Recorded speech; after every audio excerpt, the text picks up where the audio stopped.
So hello everybody, the Hindu vocabulary में हमारा first word है आज का, दैट इज़ अबाउड। अबाउड का मतलब होता है कि आपने किसी चीज़ को जो है एकदम खुलकर बोला है या फिर किसी चीज़ को खुलकर स्वीकार किया है। सो एडमिटेड कह सकते हो, कन्फेस्ड कह सकते हो, प्रोफेस्ड कह सकते हो, डिक्लेयर्ड कह सकते हो। आप इसके लिए बोल सकते हो आउटस्पोकन कह सकते हैं, वोसिफेरस कह सकते हो, टाउटेड कह सकते हो, एकदम डिक्लेयर्ड भी कह सकते हो, कर दिया, ठीक है, बोल दिया।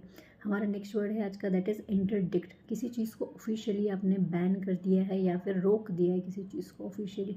सो अब इसके लिए फॉरबिड कह सकते हो, प्रोहिबिट कह सकते हो, इनहिबिट कह सकते हो, इम्पीड कह सकते हो, ऑब्स्ट्रक्ट कह सकते हैं आप इसके लिए, चेक कह सकते हैं, कंटेन कह सकते हो, रिस्ट्रेन कह सकते हैं, कंस्ट्रेन कह सकते हैं आप इसके लिए, थ्वाट कह सकते हैं, थ्रोटल कह सकते हैं, स्टेमी कह सकते हैं, प्रिवेंट कह सकते हैं आप इसके लिए।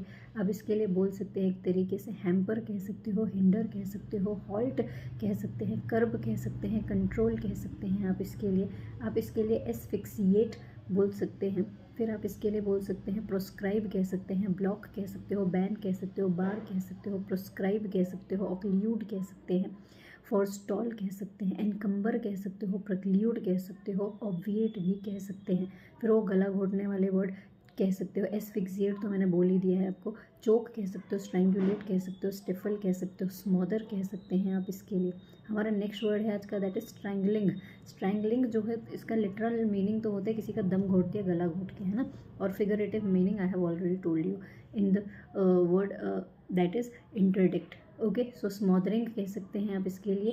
अब इसके लिए स्टिफलिंग कह सकते हैं, एस्फिक्सिएटिंग कह सकते हैं आप इसके लिए, स्टिफलिंग भी बोल सकते हो, चोकिंग भी कह सकते हैं। हमारा नेक्स्ट वर्ड है आज का, दैट इज़ डिस्क्रिशन। डिस्क्रिशन के दो मीनिंग होते हैं। पहला होता है बेसिकली किसी चीज़ को आपने अपनी चॉइस से किया है, आपकी मर्जी है, वॉलंटियरली कह सकते हैं आप इसके लिए। आप इसके लिए बोल सकते हैं बाय चॉइस भी कह सकते हैं, ठीक है, आपने अपनी समझ से किया है। तो दूसरा होता है समझदारी, विवेक का इस्तेमाल करना। सो आप इसके लिए जुडिशियसनेस कह सकते हैं, एस्ट्यूटनेस कह सकते हैं, प्रूडेंस कह सकते हैं, सर्कमस्पेक्शन कह सकते हैं आप इसके लिए।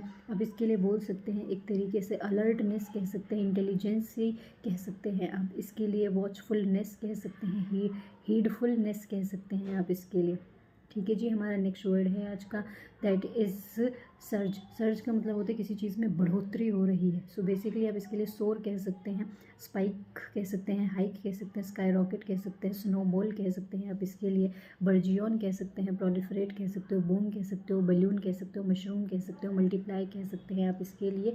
आप इसके लिए एम्पलीफाई कह सकते हो, एस्केलेट कह सकते हैं आप इसके लिए, ग्रो कह सकते हो, थ्राइव कह सकते हो, फ्लरिश कह सकते हैं आप इसके लिए। हमारा नेक्स्ट वर्ड है आज का, दैट इज श्रिंकेज। किसी चीज़ में कमी आ रही है तो स्लो डाउन कह सकते हो, डिक्रीज कह सकते हो, रिडक्शन